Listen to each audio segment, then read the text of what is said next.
And now the news in full. President Bola Ahmed Tinubu will swear in the new 7 ministers tomorrow, Monday.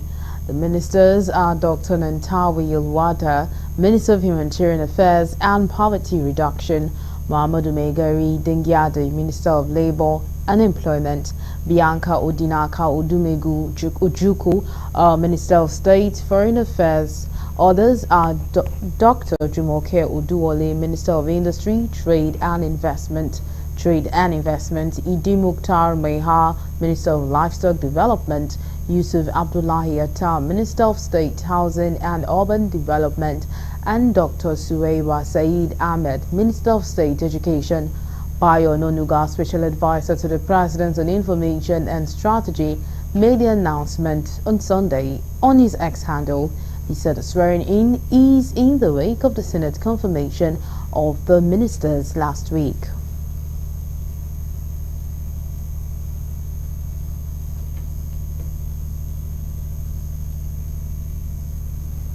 The House of Representatives Committee on Renewable Energy has summoned the Rural Electrification Agency (REA), National Agency for Science and Engineering Infrastructure, Minister of Petroleum Resources, EU country representative, and all the stakeholders to address issues bordering on $2 billion renewable energy grant and investment intended to boost Nigeria's renewable energy sector.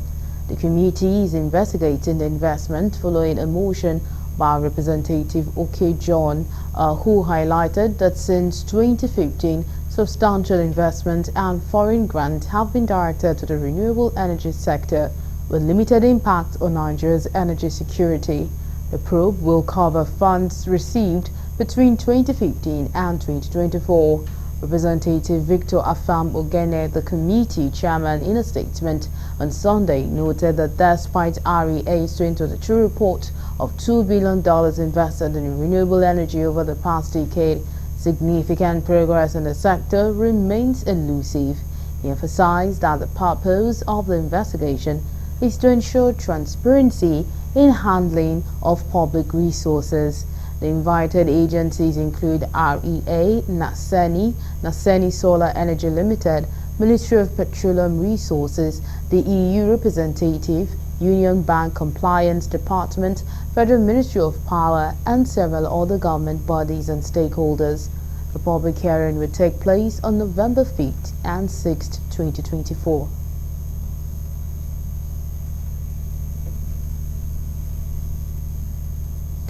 The Director General of the Nigerian Safety Investigation Bureau, Alex Bade, and the Chairman of the House of Representatives Committee on Aviation and Aerospace Technology, Abiodun Akinlade, had vowed to get to the root cause of the recent helicopter crash in Rivers State. This was contained in a statement by the Director of Public Affairs and Family Assistance, NSIB, Bimbo Oladeji, on Saturday after the due of the agency's DG and the lawmaker visited the accident site of the Sikro Sky SK-76 helicopter on Friday. Both officials reaffirmed the government commitment to a transparent and thorough inquiry into the accident to improve transport safety in Nigeria. The helicopter, operated by the East Wind Aviation, ditched off the coast of Bonny Fima on October 24 while transporting 8 persons, among which were 6 staff of the Nigerian National Petroleum Company Limited. Since the accident, the NSIB, with support from local and international partners, has coordinated a search and recovery mission to locate the wreckage and examine the circumstances of the unfortunate incident.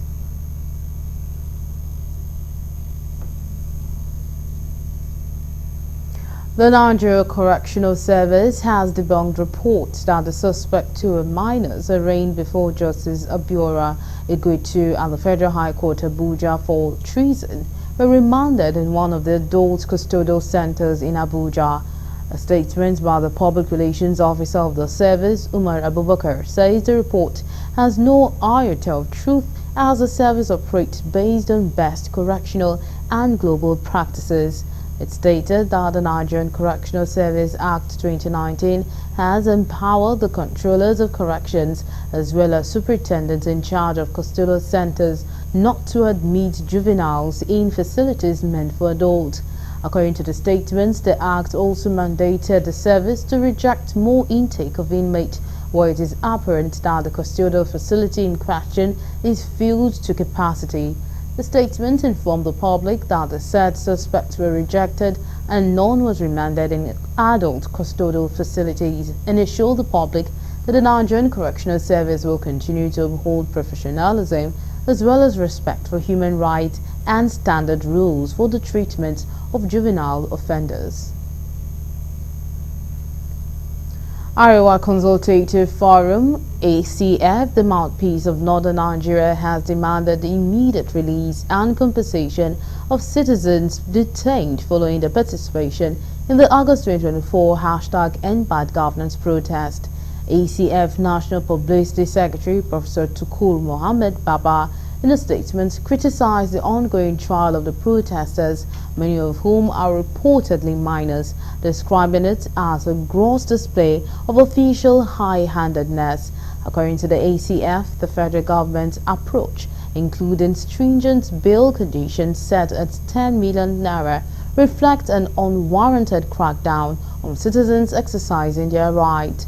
Mohammed Baba noted that the alleged treatment of detainees, which included instances of minors collapsing in court, has drawn national and international criticism. The ACF called on the government to hold the sham treason trial, release the detainees, and investigate the extended detention period, which it says exceeded the constitutional 24 hours limit. The forum, however, reiterated its prior warning to northern youth, advising caution regarding protest, yet argued that nothing in this trial justifies the current treatment of detainees.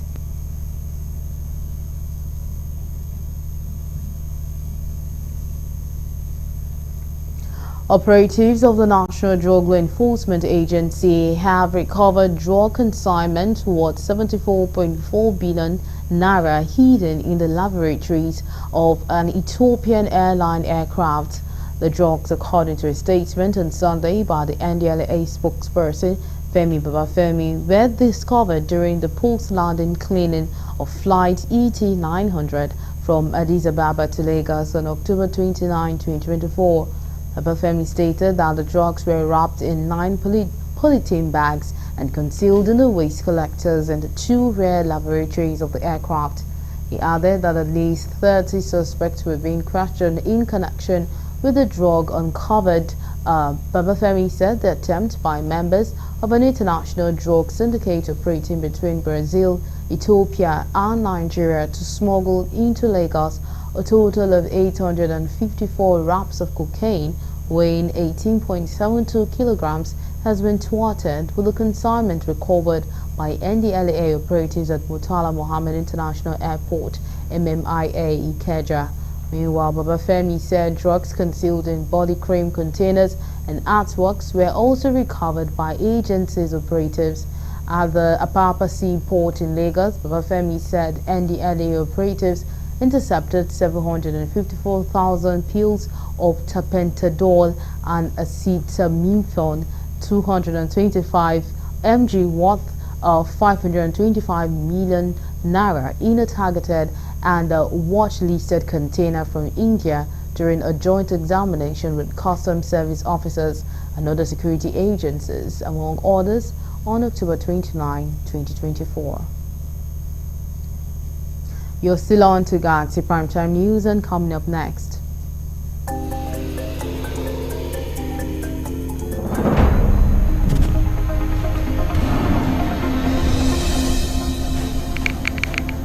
River State Police refutes the report alleging a violent altercation at the River State House Government House. Details of these and more will come to you shortly after the break. Please stay with us.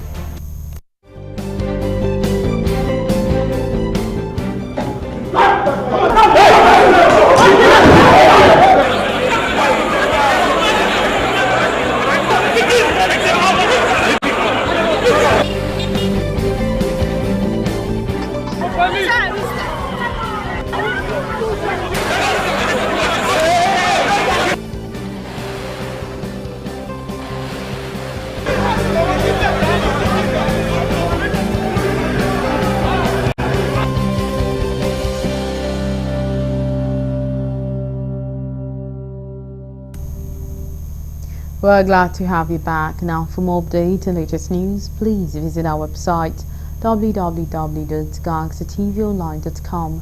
Connect with us on our X handle at Galaxy TV. Subscribe to our YouTube channel, youtube.com/GalaxyTVNews. You can follow and interact with us on our Facebook page, facebook.com/GalaxyTV. Remember to follow and tag us on our Instagram page at Galaxy TV. Our social media platforms are user-friendly and can always accommodate your live update and comment, as you can easily scan our IG QR code.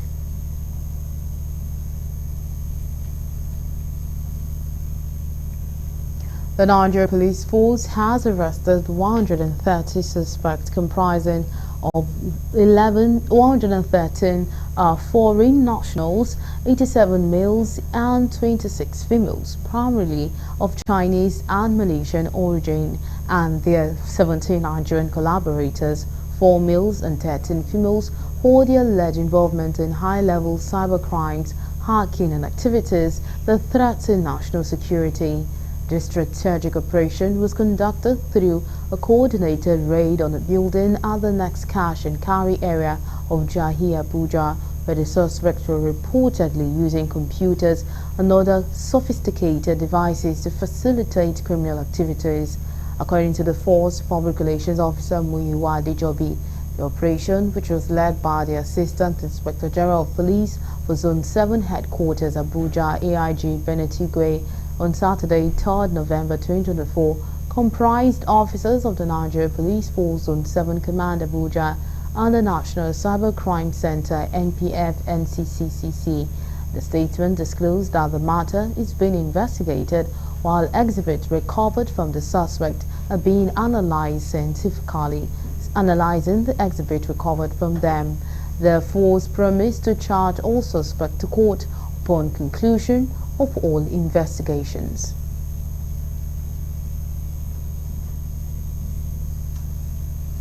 Rivers State Police Commissioner CP Mohammed Mustafa has refuted the report circulating on social media alleging a violent altercation at the Rivers State Government House involving supposed military forces loyal to the FCT, Minister Nyesom Wike and Governor Siminalayi Fubara. The police commissioner, in a statement by its spokesperson Grace Iringe Koko, made available to newsmen, said there was no such incident, as the narrative is a deliberate fabrication aimed at inciting fear, confusion and unrest within Rivers. According to the police, there have been no reports of armed confrontations or casualties involving Nigerian military personnel within Rivers State. The command spokesperson said the state governor, Siminalayi Fubara, has neither ordered a curfew nor called for any form of takeover of security operations within the state by militant groups. The Nigeria Police Force and other security and law enforcement agencies are set to remain in full control, actively maintaining peace and security across the state. The Commissioner of Police reiterated that the command remains committed to ensuring the safety and security of all residents of the state, while calling on everyone to go about their lawful businesses.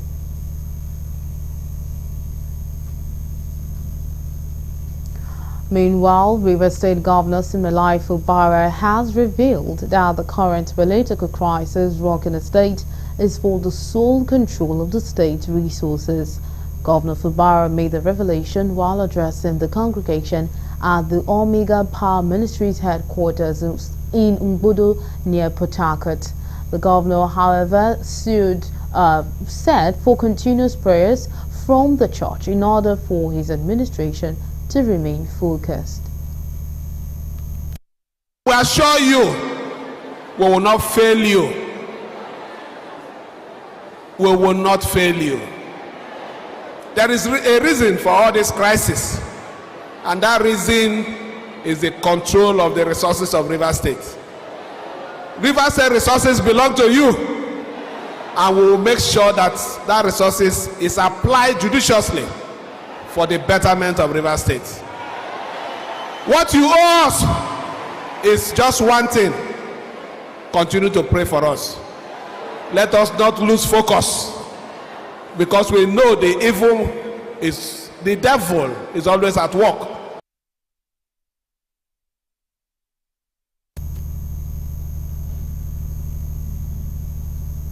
No fewer than 1,000 persons from Okrika local government area and Alu community have benefited from a free medical outreach organized by the Nigerian Medical Association River State branch. The medical outreach features surgery, eye care, dental and general treatment. Speaking at the outreach, the chairman of the Nigerian Medical Association River State branch, Dr. Tamunokuru Diamond, said the importance of good health to boosting individuals and national productivity cannot be overemphasized. He said the effort is part of the doctor's corporate social responsibility in giving back to the society as part of activities climaxing the 2024 Physician Week in River State. What is happening here is quite impressive. We've had close to 1,000 people coming here today to receive free medical treatment. Free surgeries are going on, free ear checks are going on, free dental care is going on, free eye checks are going on, all coming courtesy of the Nigerian Medical Association and our sponsors. So this is what NMA is giving back to people of Ano community. And the community is very happy to feel the joy in the faces of those that have received care today.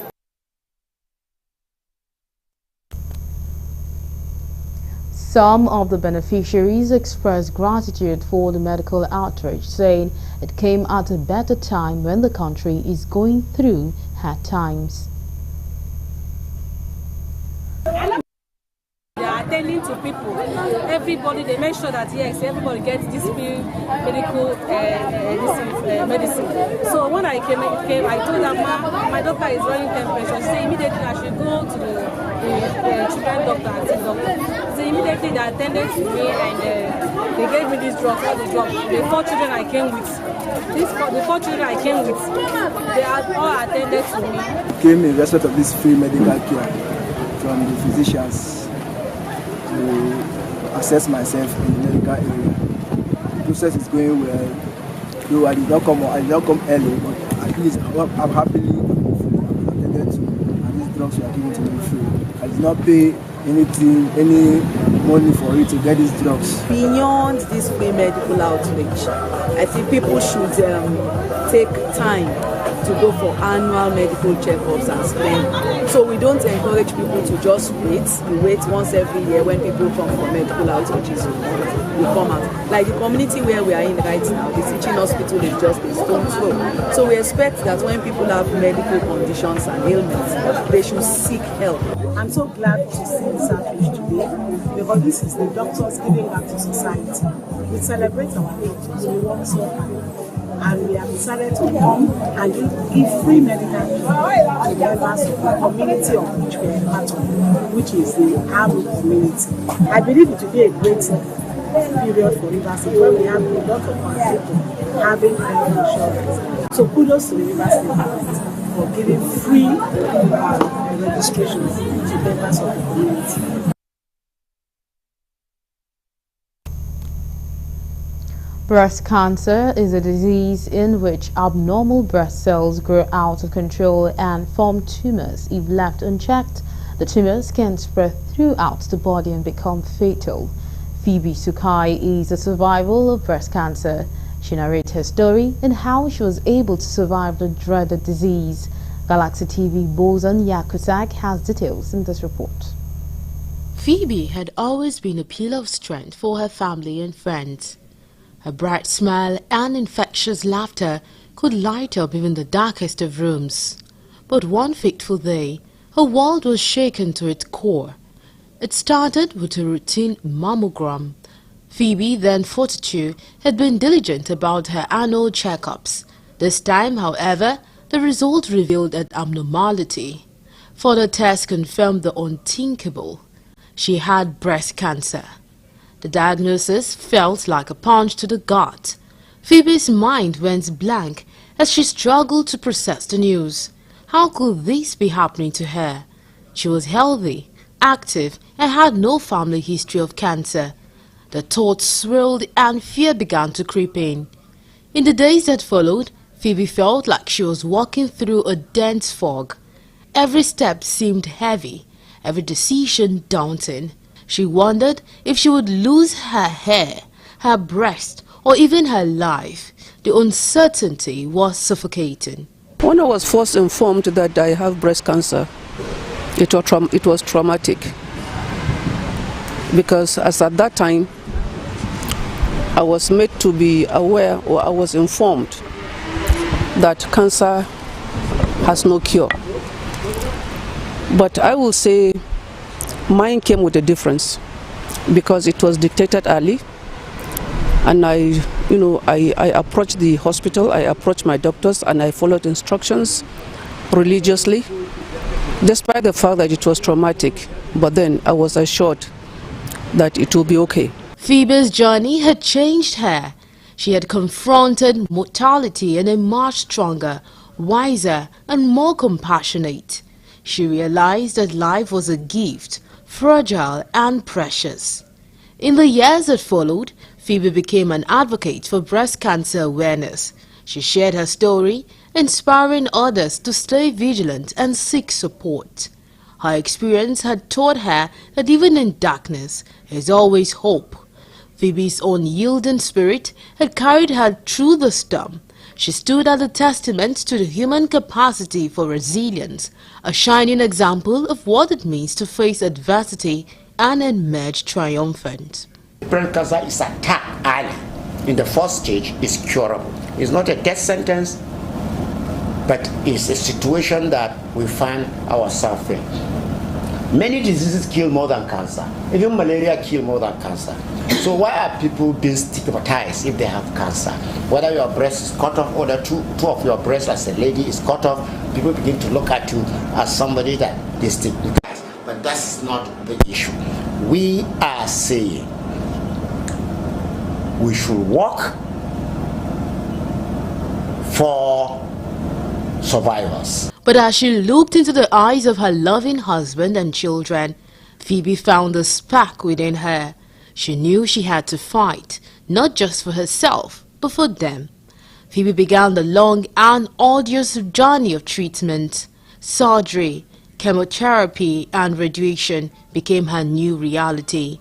There were days when the pain was unbearable, when the exhaustion felt like a weight that couldn't be lifted. Yet, Phoebe persevered. She found solace in support groups where she met fellow warriors who understood her struggle. They shared stories, tears, and laughter, reminding Phoebe that she is not alone. Her family and friends rallied around her, cooking meals, driving her to appointment, and offering words of encouragement. We'll see it as death sentence because they are not presented early. As I said, initially I was told that it has no cure. And in fact, some doctors sometimes don't even help matters, because in the course of my traveling to Shika, I met one doctor who told me, well, out of discussion, I asked, how many years will I survive this? She said an average of 5 years. And I said earlier, today I'm over 11 years and I'm kicking and I'm still counting. But even with that, I said, life is in the hands of God. So if you detect it early, it will be treated, it will be easier to manage, it will be easier to go through the whole process. The day finally came when Phoebe completed her treatment. The waiting game began as she anxiously awaited the result of her follow-up scans, which came out negative. Remember, early detection and support are crucial in the fight against breast cancer.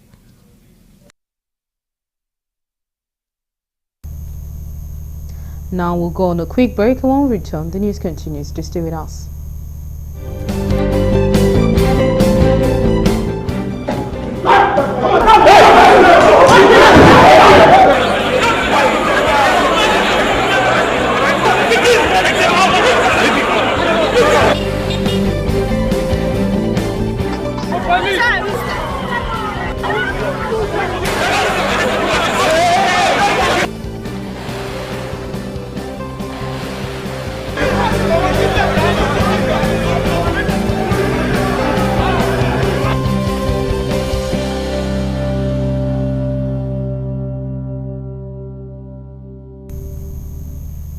We're glad to have you back. Now we'll move on to Tracking the Week.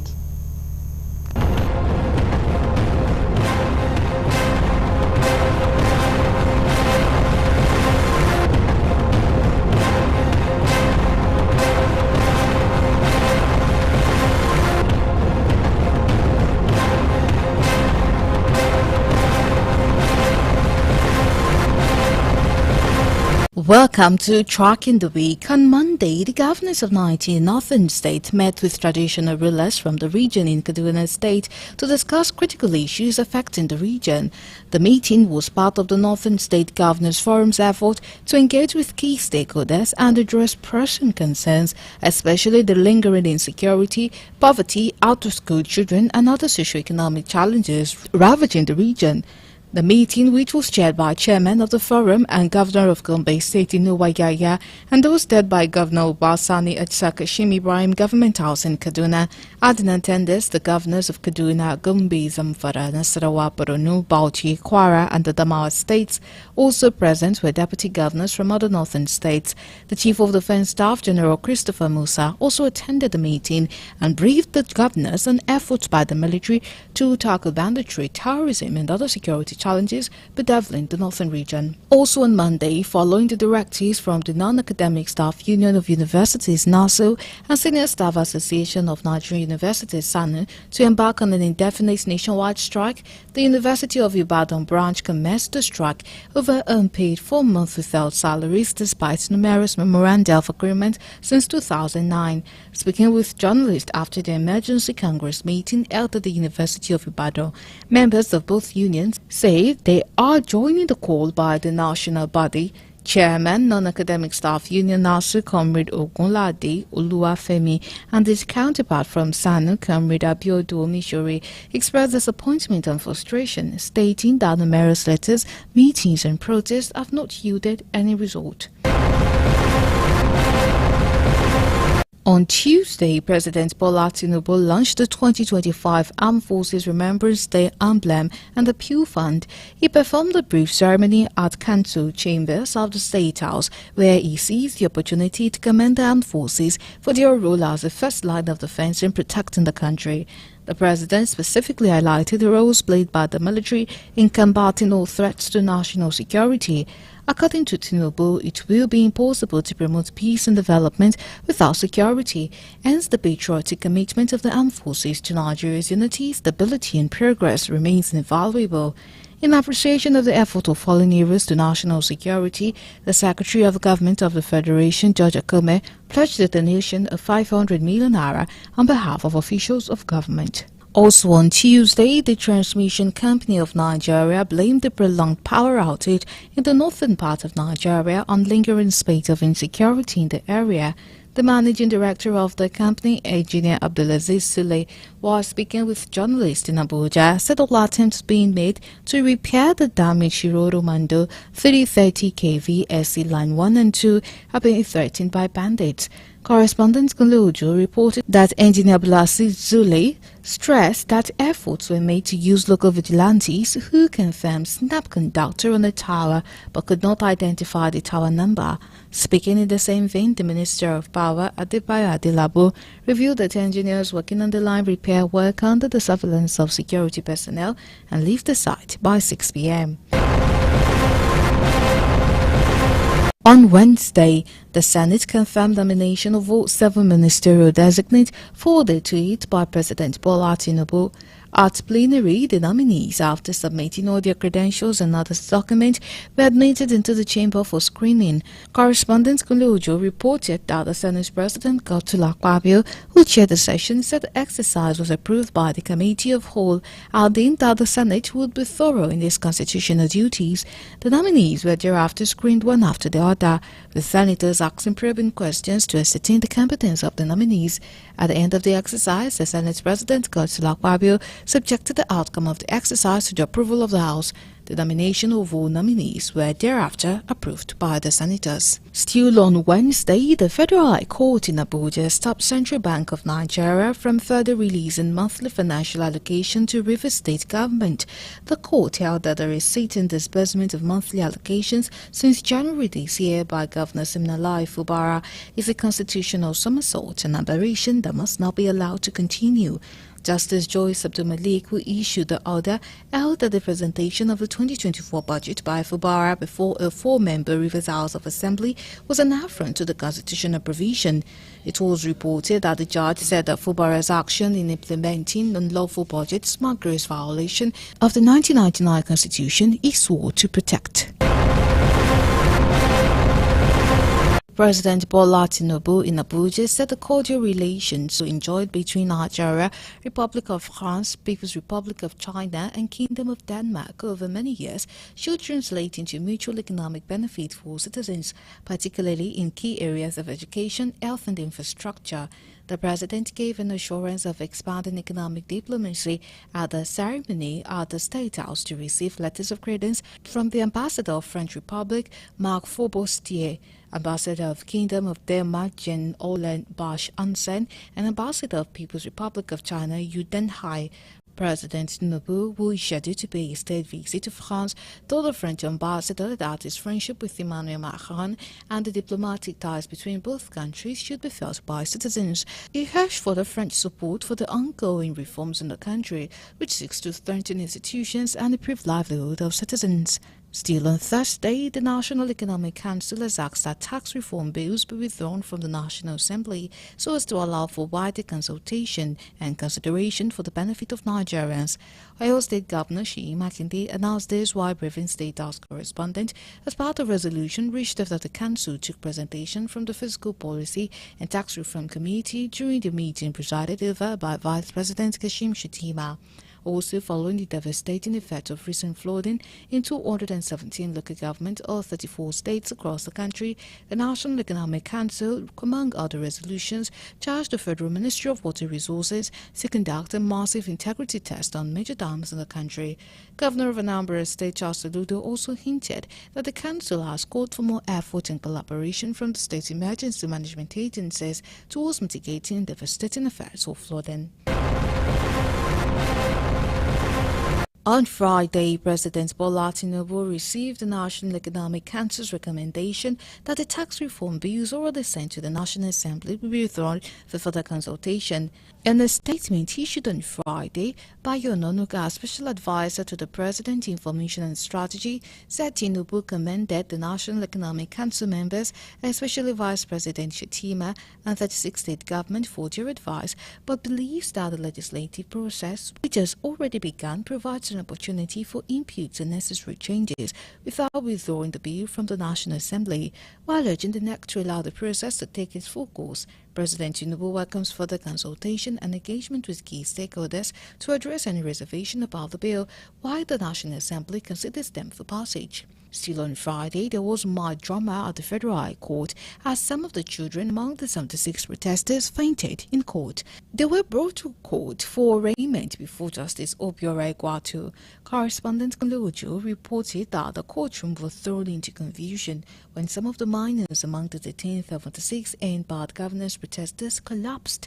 The ugly trend forced the justice to abruptly rise as some of the children fainted and were attended to. The children, looking very sickly, wrinkled in pain and made screeching sounds. They were arrested and detained during the nationwide August 1 to 10 protest, which was sparked by nationwide economic hardship that led many Nigerians to take to the streets to express their grievances. Lastly, on Friday, following a comprehensive security debriefing, the National Security Advisor, Malam Nuhu Ribadu, handed over Dr. Ganiat Bukbola and the nephew to her family in the presence of NMA President Dr. Bala Hodu for rehabilitation and reintegration. The handover ceremony, which included representatives from the Defense Headquarters, Ministry of Health, Nigerian Medical Association, and the National Association of Resident Doctors, provided an opportunity for security personnel to highlight the effort made to rescue Dr. Ganiyat's release. They also discussed related operations, including the recent rescue of abducted medical students. In his remarks, Dr. Audu expressed his gratitude for the security agencies under the leadership of the NSA for their effort, while urging them to intensify actions to ensure the rescue of other Nigerians, including medical doctors who remain in captivity. And that's it on Track in the Week.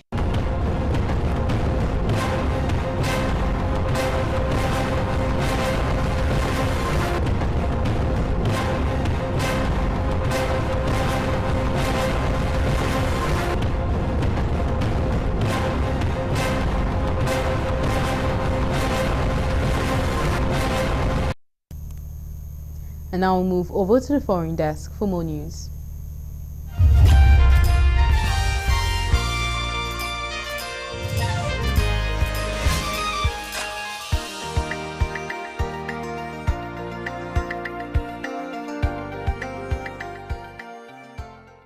This is news from the international scene. Israeli forces stepped up bombardment of Gaza Strip on Sunday, killing at least 23 people, Palestinians medics said, with over half the deaths in northern area where the army has waged a month-long campaign it says is to prevent Hamas from regrouping. Palestinians said the new aerial and ground offensives and forced evacuations were ethnic cleansing aimed at emptying two North Gaza towns and the camp of their population to create buffer zones. Israel denies this, saying it is fighting Hamas militant who launched attacks from there. Medics said at least 13 Palestinians were killed in separate attacks on houses in Beit Lahia town and Jabaila, the largest of the enclave 8 historic refugee camps and the focus on the army's new military offensive. The rest were killed in separate Israeli airstrikes in Gaza City and the southern areas. Israel has not commented on its military actions on Sunday in northern Gaza. On Saturday, the Israeli military sent a new army division to Jabalia to join two other operating battalions, a statement said. It said that hundreds of Palestinian militants have so far been killed in the battles since the raid began on October 5. A polio vaccination campaign in northern Gaza is expected to resume on Sunday, a day after the World Health Organization said 6 people, including 4 children, were killed following a strike on the Sheikh Radwan clinic. The agency did not say who was responsible for the attack, but an official from Gaza's Civil Defense Agency told newsmen it was carried out by an Israeli quadcopter. Israel said it is investigating but does not believe it was responsible. UNICEF, the UN's children's agency, which is helping to lead the vaccination rollout, described the strike on the Sheikh Radwan clinic as another example of the indiscriminate strikes on civilians. The second phase of the vaccine rollout began on Saturday after being postponed in October due to intense Israeli bombardments, mass displacement and lack of access in the region. Gaza recorded the first case of polio in 25 years in August, which left a baby boy paralyzed and prompted the rollout of the program. The immunization is resuming as 15 UN and humanitarian organizations have described the situation in North Gaza as apocalyptic, nearly a month after an Israeli ground offensive began. A humanitarian pause in the fighting has been agreed upon to allow vaccinations to restart in Gaza City, the WHO said. The US and Israel will definitely receive a crushing response, Iran's supreme leader said, following an Israeli attack on Iran a week ago. Ayatollah Ali Khamenei made the comments while speaking to students on Saturday ahead of the 45th anniversary of the 1979 seizure of the US Embassy in Tehran. The threat comes as Iran assesses whether and how to respond to Israel's attack last month that Iran said killed 4 soldiers, which was in retaliation for an Iranian missile attack against Israel earlier in October. The Iranian attack came in response to the killings of leaders of Hezbollah and Hamas, Iran-backed armed groups fighting Israel, and the senior Iranian commander. Khamenei said Iran's enemies, including Israel and the US, will definitely receive a crushing response to what they are doing to Iran, the Iranian people, and the resistance front. Iran's so-called axis of resistance is an alliance of Tehran-backed groups that include Hamas in Gaza, Hezbollah in Lebanon, the Houthis in Yemen, and well-armed groups in Iraq and Syria. Most have been designated as terrorist entities by some Western states. Israel is said to have inflicted severe damage on Iranian air defenses and missiles capacities in the 26 October attack, even though Iran has not admitted this. Still on the international scene, a lightning strike at a refugee camp in Uganda has killed 14 people, police say. They said the victims were attending a church service on Saturday evening when the lightning struck. Another 34 people were injured. An official told local radio that all those who died were children. The incident occurred at Palabeg refugee settlement in the northwest of the country. The area has recently seen heavy rains with thunder and lightning. Palabeg refugee settlement is home to more than 80,000 refugees and asylum seekers. According to the UN Refugee Agency, many are from neighboring South Sudan. 4 years ago, lightning killed 10 children in the city of Arua, also in northwestern Uganda. The children were struck while taking a break from a game of football. King Felipe VI of Spain has faced angry protesters while visiting the Valencia region, which has been hit by unprecedented floods. Footage showed an angry crowd shouting "murder and shame" at the king, who was also asked why nothing had been done to avoid the tragedy. Spain's worst floods in decades have left all neighborhoods covered in mud and strewn with mangled cars and debris. More than 200 people were killed in the flood, with many more missing. Emergency workers are continuing to comb through underground car parks and tunnels in hope of finding survivors and recovering bodies. There has been anger at a perceived lack of warning and insufficient support from authorities after the floods. King Felipe and Queen Letizia has been visiting Paripota, a town that has been severely affected. The footage showed the king making his way down the street with a hostile crowd shouting and chanting. Some protesters threw what appeared to be objects and murdered him. On Saturday, Spanish Prime Minister Pedro Sanchez ordered 10,000 more troops, police officers and civil guards to the area. He said the deployment was Spain's largest in peacetime, but he added that he was aware the response was not enough and acknowledged severe problems and shortages. Lastly, on the international scene, thousands of women have rallied in Washington, D.C. in support of Democratic presidential candidate Kamala Harris and reproductive rights. The vice president has made abortion rights a central plank of a White House bid against Republican Donald Trump, who appears to have publicly backed the 2022 Supreme Court ruling that took away the constitutional right to an abortion. The student said she had already cast a ballot in early voting, calling it very empowering that my first vote was for a woman. She held a sign reading, "If boys will be boys, then women will be president." Other signs had slogans like "Voting prevents unwanted presidencies" and "A woman's place in the Oval Office." Organizers estimated turnout was about 15,000 people. Other U.S. cities also organized sister marches, with the dome of the U.S. Capitol as the backdrop. Speaker at Freedom Plaza whipped out support for 60-year-old Harris. Retiree Melanie Wagner, 70, came from Nebraska, saying she was joining for my grandkids and my children because I fear for their future.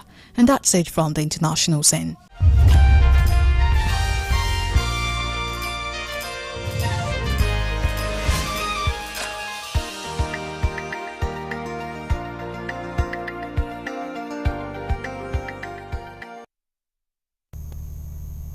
Now, for more updates and latest news, please visit our website www.galaxytvonline.com. Connect with us on our X handle at Galaxy TV. Subscribe to our YouTube channel, youtube.com/GalaxyTVNews. You can follow and interact with us on our Facebook page, facebook.com/GalaxyTV. Remember to follow and tag us on our Instagram page at Galaxy TV. Our social media platforms are user-friendly and can always accommodate your live updates and comment, as you can easily scan our IG QR code. And that's all we have on Galaxy Primetime News. Thank you so much for being a part of the news. My name is Nanwarangi.